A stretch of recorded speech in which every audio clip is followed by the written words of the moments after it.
आज के इस आधुनिक युग में बिजली के बिना कुछ भी संभव नहीं है। हर छोटा बड़ा कार्य बिजली से ही होता है। तो क्या आपको पता है कि इस बिजली का आविष्कार कैसे हुआ?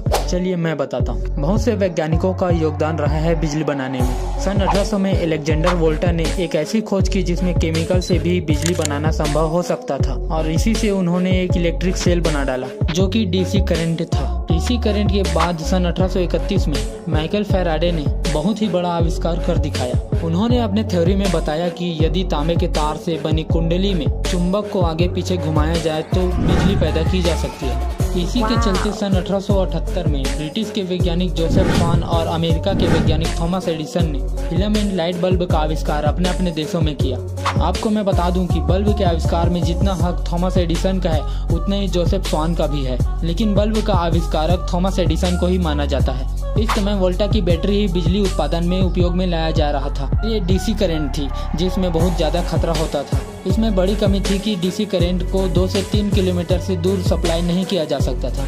थॉमस एडिसन की कंपनी में काम कर रहे एक वैज्ञानिक निकोला टेस्ला ने इस पर रिसर्च करना शुरू किया। टेस्ला डीसी करंट के सभी कमियों को अच्छे से जानते थे और इसके कमियों को देखते हुए उन्होंने एसी करंट बनाने का सोचा और अपना सभी एक्सपेरिमेंट एडिसन के पास रखा। तो एडिसन ने एसी करंट को अपनाने से इनकार कर दिया, जिसके बाद टेस्ला ने एडिसन की कंपनी को छोड़ दिया और एसी जनरेटर पर काम करना शुरू किया।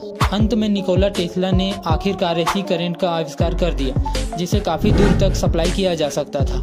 लगभग 600 ईसा पूर्व थेल्स ने एक कांच के टुकड़े को रेशम के कपड़े पर रगड़ा तो उसमें एक ऐसा एनर्जी दिखा जिससे हल्की वस्तुओं को उठाया जा सकता था। इस पर लोगों ने ध्यान नहीं दिया और इसे काला जादू मानने लगे। थेल्स ने हार न मानते हुए अपनी खोज पर कार्य जारी रखा और समझा कि ये कोई काला जादू नहीं है बल्कि साइंस है, और अपने खोज को इलेक्ट्रिसिटी का नाम दे दिया। इसके बाद सन 1752 में बेंजामिन फ्रैंकलिन नाम के वैज्ञानिक ने एक पतंग को गीली रस्सी से बांधकर रस्सी में एक चाबी लटका दी।